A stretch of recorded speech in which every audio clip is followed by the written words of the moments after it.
आज हम लोग पढ़ने वाले हैं क्लास 10th का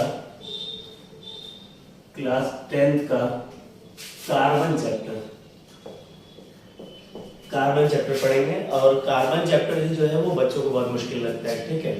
तो कार्बन चैप्टर में जितने भी मतलब बेसिक चीजें जो हैं और इसका स्ट्रक्चर यानी क्या क्या चीजें पढ़नी है, कुछ चीजें छूट जाती हैं, कुछ चीजें पढ़ लेते हैं बच्चे जिसकी वजह से दिक्कत होता है। तो क्या क्या चीजें पढ़नी है एक बार सारा वो हम डिस्कस कर ले रहे हैं। उसके बाद से एक एक करके टॉपिक्स छोटे छोटे वीडियोस में पढ़ते जाएंगे, ठीक है। सबके लिए अलग अलग, हर टॉपिक के लिए अलग अलग वीडियोस बनेंगे। तो देखिए कार्बन का एटॉमिक नंबर कितना होता है? 6 होता है, ठीक है। कार्बन का एटॉमिक नंबर 6 होता है। वैलेंस इलेक्ट्रॉन इसमें कितने होंगे? 4। अच्छा, वैलेंस इलेक्ट्रॉन बहुत बच्चों को पता नहीं होता है जो 9th में है। वैलेंस इलेक्ट्रॉन यही होता है कि ये एटम में एटम के आकर घूम रहे हैं, ठीक है। 2 इलेक्ट्रॉन इसमें भर दिए या 4 इसमें भर दिए हमने, ठीक है। तो अब वैलेंस इलेक्ट्रॉन जो होता है ना, सबसे लास्ट वाले शेल में, सबसे बाहरी शेल में जितने इलेक्ट्रॉन होंगे ना वो सब वैलेंस इलेक्ट्रॉन कहलाएंगे। क्लियर है? और इलेक्ट्रॉनिक कॉन्फ़िगरेशन, इसको सिंपली कॉन्फ़िगरेशन लिखा गया है लेकिन इसको पूरा नाम इसका है इलेक्ट्रॉनिक कॉन्फ़िगरेशन। इलेक्ट्रॉनिक कॉन्फ़िगरेशन में क्या है कि जो सेल्स होते हैं उनको नाम दिया गया है। जैसे न्यूक्लियस के जस्ट बगल में जो सेल होगा उसको K कहा गया है, फिर L M N ऐसे करके सारे सेल्स को नाम दिया गया है। तो उसमें पहले इलेक्ट्रॉन में हमेशा पहले शेल में हमेशा 2 इलेक्ट्रॉन आते हैं, L वाले में 8 आएंगे, ऐसे आगे बढ़ते चला जाएगा। ये 9th क्लास की टॉपिक्स है और ये वैलेंसी वगैरह जो है वहां का टॉपिक है, कंपाउंड्स वैलेंसी, ठीक है।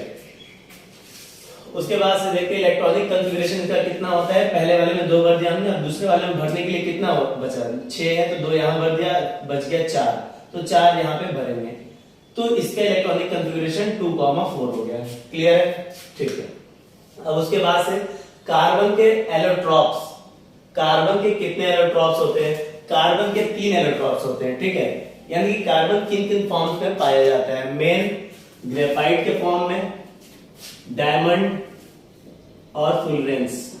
ये फुलरेंस जो है वो बहुत ही हाल में ही बना है, नया है अभी। एक तो वो थे साइंटिस्ट थे, बकमिंस्टर फुलरेंस उनका नाम था, उन्होंने ये इजाद किया था।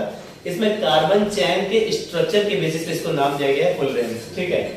उन्होंने फुटबॉल के स्ट्रक्चर को देखा और उसके हिसाब से कार्बन अरेंज थे तो उसको एक नाम दिया, उन्हीं के नाम पे रखा गया फुलरेंस, ठीक है। अब उसके बाद से अब कार्बन के बीच में बॉन्डिंग होगा, कार्बन से जुड़ता है, ठीक है। उसके बाद से बहुत सारे स्ट्रक्चर्स बनाएगा, बहुत सारे कंपाउंड्स बनाएगा, ठीक है। तो कार्बन और कार्बन सिंगल बॉन्ड से जुड़ा है या कार्बन डबल बॉन्ड से जुड़ा है या कार्बन ट्रिपल बॉन्ड से जुड़ा है। सिंगल बॉन्ड, डबल बॉन्ड और ये ट्रिपल बॉन्ड, यही तीनों हम लोग को पढ़ना है, ठीक है। सिंगल बॉन्ड, डबल बॉन्ड और ट्रिपल बॉन्ड क्या क्या है, इसके स्ट्रक्चर कैसे कैसे बनेंगे, नाम क्या होगा, अल्केन, अल्काइन, अल्कीन, क्या क्या नाम होगा वो यहाँ पे डिस्कस करेंगे, ठीक है। ये तो हल्का सा हम लोग ग्लैंस देख रहे हैं। तो उसका हम लोग पढ़ेंगे कि कौन से कार्बन में कितना बॉन्ड है तो उसको क्या कहेंगे, किस तरह का कार्बन है, सैचुरेटेड है कि अनसैचुरेटेड, ठीक है। उसके बाद से देखा जाए और कार्बन बॉन्ड कैसे बनाता है। कार्बन जो है कोवैलेंट बॉन्ड बनाता है। अब कोवैलेंट बॉन्ड होता क्या है कि उसमें एक एटम जो होगा वो अपने इलेक्ट्रॉन यहाँ बीच में शेयर करेगा, एक एटम ये वाला अपने इलेक्ट्रॉन बीच में शेयर करेगा, ठीक है। अब दोनों मिला के एक बॉन्ड की फॉर्मेशन करेंगे, यानी कि कोवैलेंट बॉन्ड यानी सिंपली शेयरिंग ऑफ इलेक्ट्रॉन से जो बॉन्ड बनता है उसे वो कहेंगे कोवैलेंट बॉन्ड। क्लियर है? ठीक है। तो कोवैलेंट बॉन्ड यही हो गया, कार्बन और कार्बन के बीच में बॉन्ड बन गया, इलेक्ट्रॉन यहाँ दोनों ने शेयर करके दोनों के बीच में एक बॉन्ड क्रिएट हो गया। अब उसके बाद से कार्बन के जो कंपाउंड होते हैं वो कैसे कैसे रिएक्शन, केमिकल रिएक्शन शो करते हैं। अब देखते हैं कंबशन, यानी कि कार्बन के कंपाउंड जैसे मीथेन है वो ऑक्सीजन के प्रेजेंस में जलेगा तो कुछ कंपाउंड बनेगा, कार्बन डाइऑक्साइड बनेगा, पानी बनेगा और कुछ हीट निकलेगा, ठीक है। ये कंबशन का रिएक्शन है। ये कंबशन वाला रिएक्शन हम लोग पढ़ेंगे अभी, ठीक है। कंबशन यानी कोई भी चीज ऑक्सीजन के प्रेजेंस में जल रहा है तो उस चीज को कहेंगे कंबशन हो रहा है। क्लियर है? ठीक है। उसके बाद से यहाँ पे ऑक्सीडेशन ये होता है कि कार्बन कंपाउंड के साथ ऑक्सीजन का जुड़ना या फिर उसमें से हाइड्रोजन का निकलना। ये कंबशन जो है ये जब क्रिएट करेंगे क्या होते हैं, कार्बोक्सिलिक एल्डिहाइड वगैरह जब बनाएंगे, कन्वर्जन करेंगे तब पढ़ेंगे, ठीक है। उसके बाद से हाइड्रोजनेशन क्या होता है कि कार्बन और कार्बन के बीच में मान लो डबल बॉन्ड है ना, और इन दोनों के बीच में डबल बॉन्ड है, तो कितने, एक वैलेंसी, दो वैलेंसी, तीन फुल भी लोगे, एक और चीज CH2 डबल बॉन्ड है।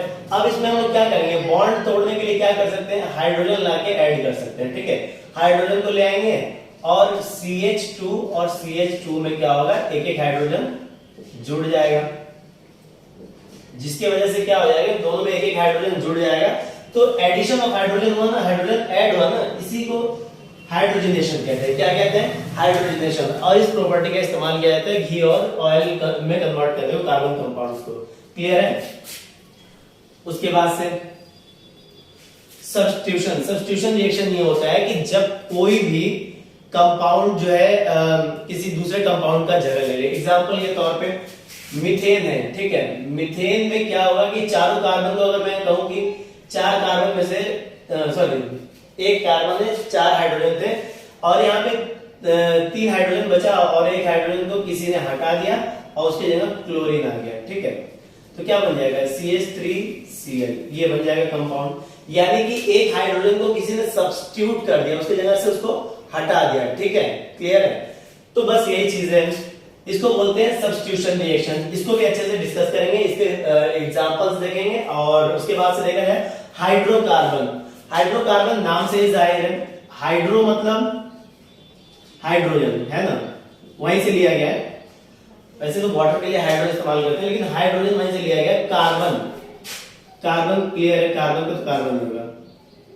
तो ऐसे कंपाउंड जिसमें हाइड्रोजन और कार्बन सिर्फ हो, उसी चीज को बोलेंगे हाइड्रोकार्बन, ठीक है। और उसके अलावा दूसरे एटम्स जो आएंगे उनको बोलेंगे हेटेरो एटम्स भी बोलते हैं, जो दूसरे एटम्स आते हैं, जुड़ते हैं, ठीक है। तो इसको हाइड्रोकार्बन बोला जाएगा। अब हाइड्रोकार्बन जो है या तो सैचुरेटेड होगा या फिर अनसैचुरेटेड। सैचुरेटेड का मतलब है सिंगल बॉन्ड वाले कार्बन और अनसैचुरेटेड का मतलब है डबल बॉन्ड वाले या फिर ट्रिपल बॉन्ड वाले कार्बन। क्लियर है। अगर सिंगल बॉन्ड वाला है तो इसको बोलेंगे सैचुरेटेड, अगर डबल और ट्रिपल बॉन्ड वाला है तो इसको बोलेंगे अनसैचुरेटेड। क्लियर है। इसके फॉर्मूले, जनरल फॉर्मूला वगैरह देखा जाएगा, ठीक है, जब ये टॉपिक अच्छे से डिस्कस किया जाएगा। उसके बाद से स्ट्रक्चर कैसा हो सकता है, स्ट्रेट। अच्छा, कार्बन जो है कंपाउंड जब बनाएगा तो उसके स्ट्रक्चर स्ट्रेट भी हो सकता है, जैसे कि कार्बन कार्बन कार्बन जुड़े हुए हैं ऐसे, ठीक है। या फिर ब्रांच हो सकता है, यानी कि कार्बन कंपाउंड्स में एक नीचे की वजह से आ जाए। स्ट्रेट मतलब सीधे सीधे जा रहे हैं, और ब्रांच का मतलब ये है कि एक नीचे होकर आ गया, ब्रांचिंग हो गई इसकी, ठीक है। क्लियर है। या फिर साइक्लिक भी हो सकता है। साइक्लिक कुछ ऐसे, कार्बन कार्बन कंपाउंड एक साइकिल बना रहा है, यानी क्लोज फिगर बना रहा है, ठीक है। इसी चीज को कहेंगे साइक्लिक।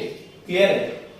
और उसके बाद से हेटेरोएटम्स। हेटेरोएटम्स क्या होते हैं, अगर कार्बन और हाइड्रोजन के अलावा कोई और, मान लो कि ऑक्सीजन या फिर नाइट्रोजन या फिर कोई और, यानी ये हेलोजेंस आ गए, Cl यानी क्लोरीन आ गया, ठीक है, क्लोरीन आ गया या फिर फ्लोरीन, ब्रोमीन, आयोडीन, ये सब आ गए, तो इन चीजों को कहेंगे हेटेरोएटम्स। क्लियर है। और फंक्शनल ग्रुप क्या होते हैं, फंक्शनल ग्रुप जो कि क्या बोलते हैं, उस कंपाउंड के साथ जुड़ के उसके फंक्शन पे इफेक्ट करे, उसका फंक्शन चेंज कर दे, ये फंक्शनल ग्रुप कहलाएगा। हेटेरोएटम और फंक्शनल ग्रुप कैसे ऐड होते हैं, कैसे नए नए कंपाउंड्स बनते हैं, यही हम लोग पढ़ना है इसमें, ठीक है।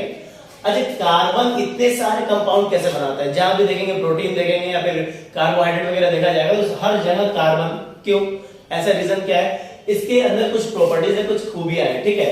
कैटेनेशन। कैटेनेशन का मतलब होता है सेल्फ लिंकिंग, यानी कि एक कार्बन अपने साथ बहुत सारे और भी कंपाउंड्स को जोड़ सकता है, इसलिए ये प्रॉपर्टी कार्बन के अंदर है। इसका साइज में स्मॉल है, इसका साइज जो है ज्यादा बड़ा नहीं होता, साइज इसका स्मॉल होता है कार्बन का, इसलिए।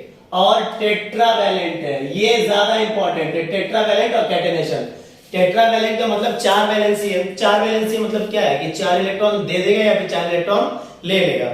तो आप कंपाउंड को बनाते हैं, 4 इलेक्ट्रॉन दे देता है, 4 इलेक्ट्रॉन ले लेता है, तो कंपाउंड फॉर्मेशन करेगा। वो असल में वो न 4 इलेक्ट्रॉन देता है न 4 इलेक्ट्रॉन लेता है, वो शेयर करता है, ठीक है, शेयर करता है। मतलब कि कार्बन कंपाउंड अपने इलेक्ट्रॉन्स यहाँ शेयर करेगा, कोई और कंपाउंड, एग्जांपल के तौर पे ऑक्सीजन आ गया तो ऑक्सीजन अपने इलेक्ट्रॉन यहाँ पे शेयर करेगा। अब दोनों के पास, इसके पास 4 है, ठीक है, 1 2 3 यहाँ पे और एक यहाँ पे 4 है, और इसके पास 2 फ्री होते हैं इलेक्ट्रॉन, पढ़ा है ना वैलेंसी इसका, क्या बोलते हैं, ऑक्सीजन का 2 होता है, ठीक है। तो यहाँ पे इसके पास 4 है और इसके पास 2 है, तो ये अपने दोनों शेयर करेगा और ये भी अपने दोनों शेयर करेगा।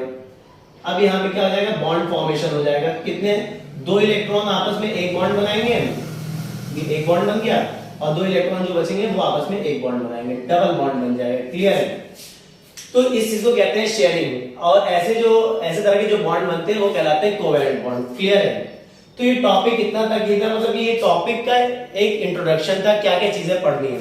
अब स्टार्टिंग में अब जो अगला वीडियो आएगा उस पे इसके स्ट्रक्चर को डिस्कस करेंगे, और उसके बीच में बॉन्ड कैसे, सिंगल बॉन्ड, डबल बॉन्ड, फिर सैचुरेटेड अनसैचुरेटेड है या नहीं, उसके सारे रिएक्शन, और उसके बाद से सोप मैकेनिज्म वगैरह भी देखेंगे कि सोप कैसे क्लीन करता है, उसको क्लीनिंग मैकेनिज्म कहते हैं। ठीक है, वो भी डिस्कस करेंगे। ये तो एक इंट्रोडक्शन पार्ट था। ठीक है, तो इतना ही रिवाइज तब तक आप लोग करें, इसको देखें क्या क्या चीजें हैं, एक बार जरूर से पढ़ के उसके बाद से लेक्चर देखें तो ज्यादा दिमाग में समझ में आएगा। ठीक है, ये एक क्या बोलते हैं, ये एक गुड एडवाइस, या फिर ऐसा कर लीजिए कि आप लोग के लिए एक फ्रूटफुल पॉइंट्स की फीचर है आप लोग के लिए, कि अगर एक बार आप टॉपिक पढ़ लेते हैं उसके बाद अगर वीडियो देखते हैं तो ज्यादा समझ में आता है। ठीक है, तो आज के लिए इतना ही, फिर अगले वीडियो में मिलते हैं।